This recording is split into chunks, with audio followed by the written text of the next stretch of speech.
Hey guys, so today I'm super duper excited because I am very proud to present to you a very highly requested video for us, and that is how to make legless jumps / weavers.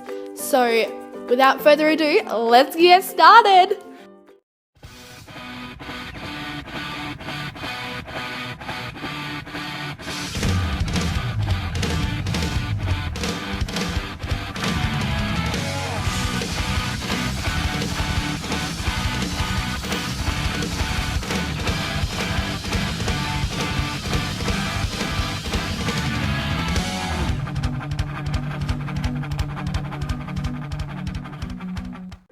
So you're probably thinking, what am I going to need to make these? The answer is you're not going to need much, and actually you're going to save a lot of money by doing it this way. So the first thing that you're going to need, depending on how many jumps and weavers you want to make, probably about 3 10-foot long PVC pipes.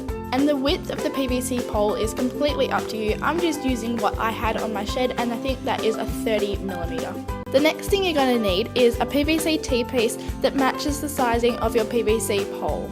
So as my PVC pole is a 30mm, I'm going to go for a 30mm T-piece. You're also going to need PVC end caps, which once again match the sizing of your PVC pole. So these ones will be 30mm, and they're not actually coloured in the stores, they're actually white, but I have used these for other things. And the last thing you're going to need is a steel threaded bar. The width of the bar is entirely up to you, but the thinner the bar is, the easier it'll be to put the stake into the ground. But just remember that if you get a really thin bar, there's a higher chance that it's going to snap as well. And the reason I say to get a threaded bar is because later on you're going to need to screw some bolts on to secure the end caps to the PVC pole. So the first thing you're going to want to do is measure out the height that you want your jump stands to be. So for me, I'm going 25 inches or 2 feet.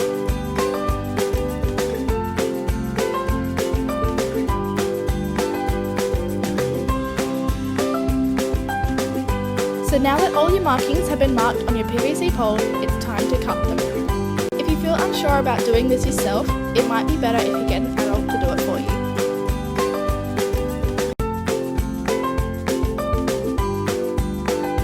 The next thing you need to do after that is to cut your steel bar. So I'm going to cut mine at about 20 centimetres, and that should give enough room for when the pole goes into the ground, it won't wobble about, it will stay firmly fixed.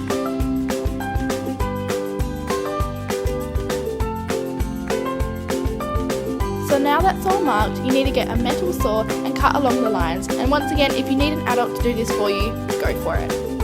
Now that your bars are cut, you need to get the end caps and find a drill bit that is pretty much exactly the same size as the metal bars. This is so that when you put the bars through the end cap, the fit is snug and they're not going to fall out because the drilled hole in the end cap is too big. Here's what your end cap should look like now. For this next part, you're going to need an end cap, steel bar, and nuts and bolts that fit the steel bar. First thing you're going to want to do is put the steel bar through the hole made in the end cap. Now that that's done and the PVC end cap isn't sliding up and down the metal bar, it's time to put the bolts on.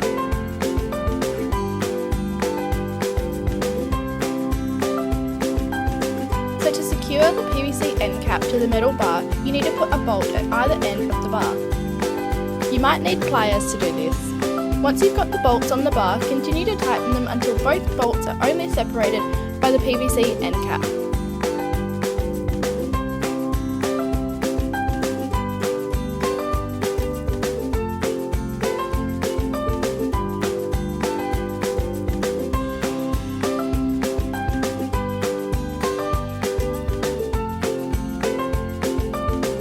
Now the bolts are secured, it's time to finish off your jump stand / weaver. To do this, simply secure your end cap to the PVC bar that you cut earlier.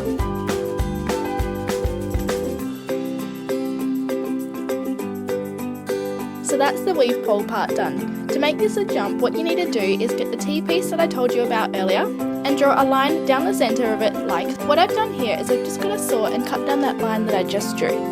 What I also did on the other side that I didn't draw on is I did the same thing, only I didn't quite go halfway, I went a little bit less.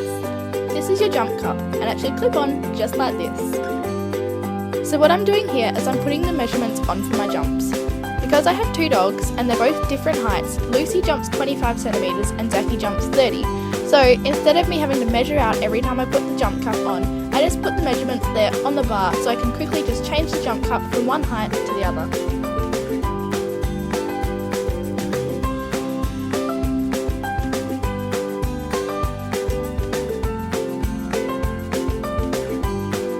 Here's what the jump looks like when it's all set up. Here's a quick little setup that I made using my new jump.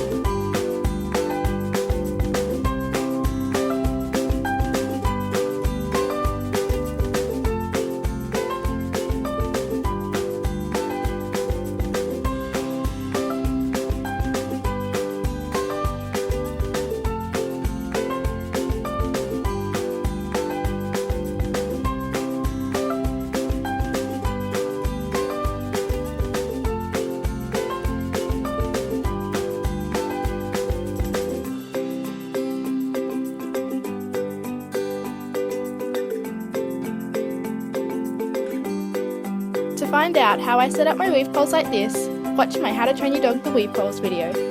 So that is today's video done and dusted. I really hope that I did this video justice in explaining how I made these, because I know that so many of you guys wanted me to make this, and so I hope I did it well, and I hope that you guys have fun making them. If you do make them and you do have an Instagram page, please be sure to tag us in the photo. I'll leave the link down below for our Instagram, and we'll see you next time, guys. Bye!